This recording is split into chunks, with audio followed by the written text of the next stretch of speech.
स्वागत है आप सभी का टीवी हरियाणा में। हरियाणा के अंदर विधानसभा सत्र चल रहा है। बजट माननीय मुख्यमंत्री जी द्वारा रखा गया है। कल चर्चा के बाद बजट पास हुआ है। हमारे साथ मौजूद हैं हरियाणा के शिक्षा एवं संस्कृति मंत्री कंवरपाल गुर्जर जी। कई विषयों पर विस्तार से उनसे चर्चा करेंगे। सर, अंत्योदय, शिक्षा, स्वावलंबन को लेकर जो मुख्यमंत्री जी ने बजट प्रस्तुत किया है सदन में, किस तरीके से देखते हैं आप? देखिए, हर मद में माननीय मुख्यमंत्री जी ने जो पैसा है वो बढ़ा के दिया है पिछले के मुकाबले में, चाहे वो एग्रीकल्चर है, चाहे वो शिक्षा है, चाहे स्वास्थ्य है और चाहे अंत्योदय की बात है। अंत्योदय के प्रति मुख्यमंत्री जी की शुरू से ही बड़ी चिंता रही है और अब की बार एक टारगेट रखा कि हर साल हम एक प्रयास करके 1 लाख व्यक्तियों को गरीबी रेखा से जो नीचे हैं उनको निकालने का प्रयास करेंगे। किस प्रकार से उनको काम दे के, कोई रोज़गार दे के किस प्रकार से निकाल सकते हैं उसके लिए पूरा प्रयास करेंगे, ताकि स्टेप बाय स्टेप 5 साल में सारा सारा ये कवर हो जाए। सारे लोग जो गरीबी रेखा से नीचे हैं वो गरीबी रेखा से ऊपर आने चाहिए। सर, विपक्ष द्वारा लगातार अपना काम किया जा रहा है। कभी अविश्वास मत को लेकर, कभी ये कहा गया कि अब जो हरियाणा में बच्चा पैदा होगा वो 1 लाख रुपए का कर्ज अपने सिर पर लेकर पैदा होगा और ये बजट जो है एकदम नीरस है और आंकड़ों को घुमा फिरा कर पेश किया गया। उसका आप किस तरीके से देखते हैं? नहीं, देखिए, जो उन्होंने कहा कि एक बच्चे के ऊपर 1 लाख का कर्ज होगा, तो माननीय मुख्यमंत्री जी ने उसका जवाब दिया कि वो मालिक भी होगा 12 लाख रुपए का। तो अगर कर्ज बड़ा है ना जी, तो उसके साथ साथ हमारे एसेट भी बढ़े हैं और हमारे जो काम है, जो हमारा बजट है, जो हमारी आमदन है वो भी बड़ी है। तो स्वाभाविक है कि जब कोई काम बढ़ेगा तो कर्जे भी उसमें बढ़ेंगे। वो चाहे इंडस्ट्री है, चाहे किसी का व्यापार है, कुछ भी सारी जगह इस प्रकार से खर्चे बढ़ते हैं। हम खेती करते हैं तो आज से 20 साल पहले जो हमारे पास कर्ज था, अगर उसकी तुलना हम करें तो आज हमारे पास ज़्यादा है, लेकिन हमारी आमदनी भी ज़्यादा है। कर रहित बजट लाने वाला हरियाणा जो है पहला राज्य बना है देश के अंदर, उस पर आप क्या कहना चाहते हैं? देखिए, ये तो एक मैनेजमेंट है। हमने जितने भी अभी तक हम बजट लेके आए उस सब लगभग उनमें कोई नया टैक्स हमने लगाया नहीं, लेकिन बजट हर बार हमारे बढ़ते जा रहे हैं। अब की बार 1.5 लाख से भी 1.5 लाख से ऊपर का 1.5 लाख करोड़ से ऊपर का बजट है। तो लेकिन हमने जहाँ लीकेज थी उसको रोकने का काम किया और उसमें सुधार करने का काम किया। अब मैं उदाहरण के तौर पे आपको बिजली की बात करता हूँ। तो जब हमने संभाला तब उसमें 30% से ज़्यादा लैंड लॉसेज थे और आज लैंड लॉसेज उसमें 17% के आसपास है।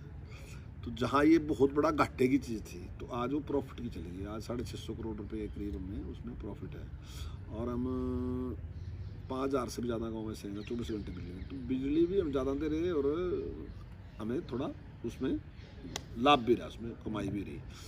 तो ये तो सुधार की बात है कि अगर आप उसमें अब इन परिस्थितियों में हमारी एक्साइज में जो है तो हमारी आमदन बढ़ी पहले से मुकाबले में, जबकि इतना बंद था, सारा कुछ था, उसके बावजूद भी हमारी तो हमने जो लीकेज थी जहाँ से उसमें चोरी होती थी उस चोरी को रोक दिया और उसकी व्यवस्था को ठीक करके हमने उसमें जो आमदनी थी वो बढ़ाने का काम किया। हमने टैक्स ना लगा के उसके लिए प्रयास किया।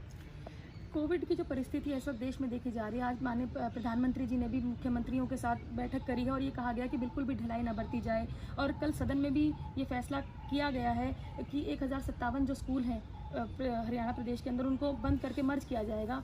उस पर आपका क्या कहना है? देखिए, कोविड के मामले में माननीय प्रधानमंत्री जी का शुरू से बहुत जोर रहा है और माननीय प्रधानमंत्री जो अपील करते हैं उसका जनता के ऊपर असर भी होता है बहुत। लोग उनकी बात बहुत ध्यान से सुनते हैं, उनकी बात मानते हैं और उसका परिणाम ये है कि हम इस सारी बीमारी से बच गए। नहीं तो सारी दुनिया यही सोच रही थी कि सबसे ज़्यादा बुरा हाल जो होगा वो हिंदुस्तान का होगा और चाइना ने तो बहुत पहले ये कह दिया था कि इसका केंद्र भारत होगा। लेकिन हमारे लोगों ने जिस प्रकार का सहयोग किया सबने, जिस प्रकार से सरकार ने भी उसमें पूरी सक्रियता दिखाई, तो उससे बच गए। जहाँ तक आपने स्कूलों की बात कही कि स्कूल बंद करने की, तो वो हमने निर्णय बहुत पहले ले लिया था कि जहाँ 25 से भी कम बच्चे हैं ऐसे स्कूलों को हम बंद कर देंगे। वो फिजिबल नहीं है, चलाना ही फिजिबल नहीं है। अगर मान लीजिए वहाँ 2 टीचर भेजते हैं तो मैं समझता हूँ अगर कहीं 3 बच्चे हैं, 4 मतलब 25 से कम का मेरा मतलब ये है, कहीं 3 बच्चे भी हैं, कहीं 1 बच्चा भी है, कहीं 2 बच्चे भी हैं, कहीं 7, 8, 10 बच्चे भी हैं, तो ऐसे स्कूल हैं। तो टीचर ने हमें कहा था कि भी हम प्रयास करते हैं, बच्चे बढ़ देंगे, बंद करने की जरूरत नहीं। लेकिन वो सारा प्रयास करके देख लिया, लेकिन उसके बावजूद भी कुछ स्कूल कुछ ऐसे हैं जहाँ एक गांव में 2 स्कूल हैं तो या आसपास में स्कूल हैं, तो उसकी वजह से कोई दिक्कत नहीं आने वाली बच्चों को। वो एक स्कूल से दूसरे स्कूल में बच्चों को ट्रांसफर करते हैं, कोई समस्या उससे आने वाली नहीं है और केवल गिनती के लिए दिखाना नहीं है। जरूरत इस बात की है कि अच्छी एजुकेशन देना, उसके लिए हम प्रयास करते हैं। कोरोना की जो स्थिति है इस वक्त प्रदेश के अंदर, क्या उसको देखते हुए स्कूलों को बंद करने का भी जो है इस तरह के निर्णय लिए जा सकते हैं, या क्या प्रिकॉशंस हैं जो इस्तेमाल किए जा सकते हैं स्कूलों के अंदर? देखिए, सारे प्रिकॉशन जो भी हैं वो हम ले रहे हैं, कहीं भी हमने उसमें ढिलाई नहीं बरती।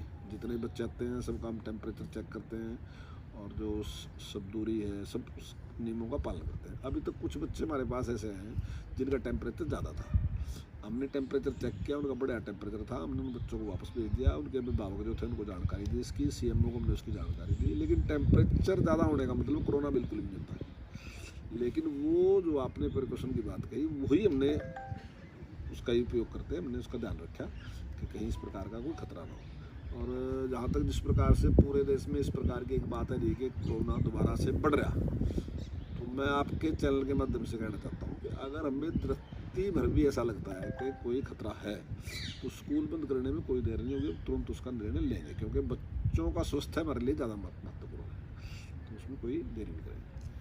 बहुत सारे विषय सदन में आपके द्वारा रखे गए हैं या विपक्ष द्वारा जो दलीलें रखी गई उनका भी आपने बहुत अपने तरीके से उनको जवाब दिया है। कल सदन में लव जिहाद के ऊपर या संपत्ति कर माफ के ऊपर भी इस तरह की चर्चा होगी, तो आप किस तरीके से क्या उसमें करने वाले हैं? देखिए, मैं दोनों के बिल्कुल 100% पक्ष में हूँ।